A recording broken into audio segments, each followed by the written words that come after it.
The first step to character creation is deciding what you want this character to be. It's easy to look at a list of spells and subclass options and get all excited. That's just mechanics. Who are you? Why are you on this grand journey? What is your personal journey? Hi, welcome to Cozy Potato Games. My name is Dylan, and today we work on the most nebulous part of character creation, your concept.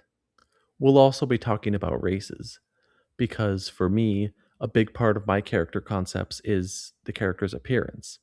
And the biggest mechanical factor for your appearance is your race. There are far too many options out there for me to do an overview like I did for the classes. And everyone and their moms have a homebrew race on top of that. Okay, Mr. DM.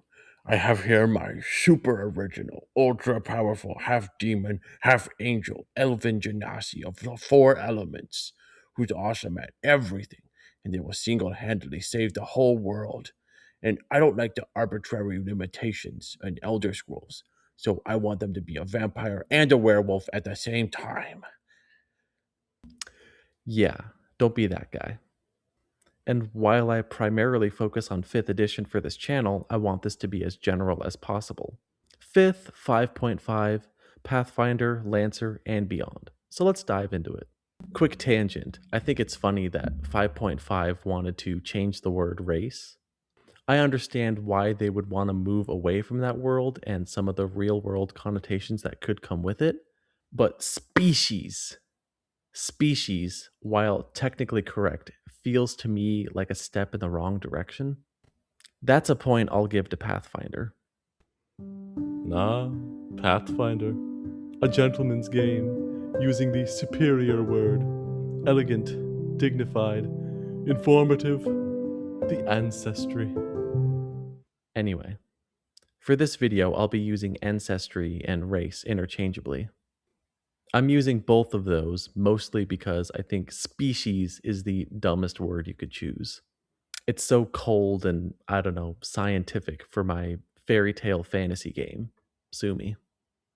I'll also have a few more tips for backstories that I either forgot to include in that video or because I think they're more relevant to this topic. Your ancestry can be as central or irrelevant to your character as you want. Is being an elf the most important part of your identity, or is it a little further down the list? It's easy to lean into the flavor of a rare or more exotic race in D&D, such as the centaur or the fairy. You never really see a human lean into the fact that they're a human, unless maybe because you're the only human in the group, in which case your basic face is the one that stands out among the more colorful cast of characters you're with. Some ancestries in the base lore, specifically dwarves, have a strong focus on the clan and dwarf pride, but that can be setting specific. Your ancestry can be as front and center to your character's identity as you want it to be. Work with your DM to come up with the culture and influence your heritage carries in the world. That's all I have to say on that topic. I don't want to get canceled, so let's move on to the more broad aspects of your concept. Like I said in the backstories video, it's important to give your character a goal. You don't have to plan out their whole arc in advance, but I recommend at least having a rough outline of where you want to start and where you want to end. Aimless characters should find a purpose in life. The carefree should face responsibility. Grumpy characters find joy. Arrogance finds humility, etc., etc. That's a pretty basic, opposite point A to point B way of doing things. But it can feel good, and your party will cheer you on. Another route you could take is making a Bastion character. Captain America being the main example here. Someone with a strong moral code and seemingly endless willpower. In your adventure, you will have your ideals, your character, your principles, everything challenged over and over and over again. Your enemies want you to question yourself. They'll say, no one is that good, that strong, that selfless. Just give up, go home, accept failure. But you continue to stand strong, no matter what. Because when the Bastion character loses hope, the party knows defeat is certain. The third type I want to talk about is the redemption arc. You did something bad in the past you want to make restitution for. Maybe you worked for the big bad in the past. That's pretty basic, but it creates an easy way to tie your character into the story. Or maybe your character blames themselves for something that ultimately wasn't their fault. Survivor's guilt is a common trope here, and for good reason. I think you can make it work well in a lot of really creative ways. It can also give the DM an opportunity to introduce a new threat, the person who's really responsible for what you thought was your fault. Now we can build an adventure to relieve your character of their guilt. There are, of course, many other ways to make a character arc. These are just the most common I see, and the ones that I personally like to fall back on. And this isn't all on you either. As always, work with your DM. Tell them the rough outline of what you want, and allow the both of you to guide your character along their journey. Think about what they want versus what they need. The cliche example here is the character who wants vengeance, but what they really need is to let go of their anger and forgive, to allow themselves to heal. Another tip here: who is your inspiration? You don't have to, and I recommend you don't, make a one-to-one character based off your inspiration.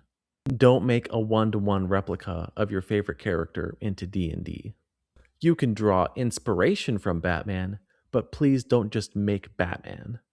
Like earlier, your Bastion can draw inspiration from Captain America or Superman. Your Redemption can draw inspiration from Zuko from Avatar. Your A to B can come from Iron Man or Emperor Kuzco or freaking Lightning McQueen. It doesn't matter, as long as you have a plan. Another important piece is your class. If you're not familiar with that word, check out my other video on class and party composition. If you're a wizard, for example, magic is pretty important to your concept. If you're a cleric, it's your devotion to the gods. For a fighter or monk, it's your combat training. Think about the type of character you want to play and the abilities that best fit that theme. Your concept could be a warrior of nature. Naturally, the druid and ranger come to mind first. But maybe a nature domain cleric fits with some of your other ideas better.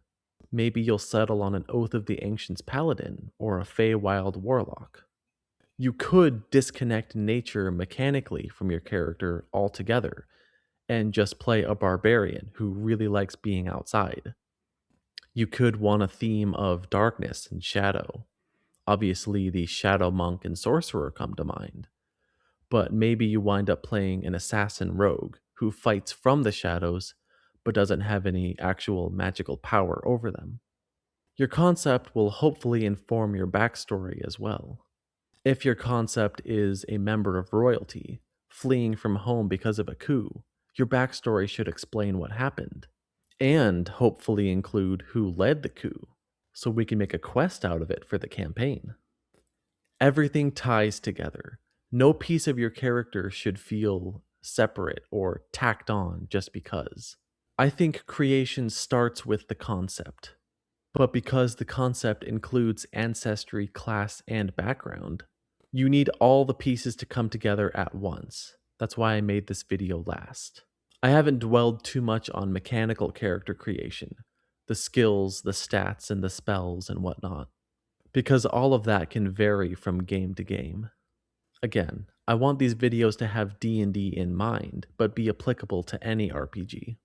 Because no matter what game you play, concept is king. Thanks for watching. Did I miss anything? What's your favorite character you've played?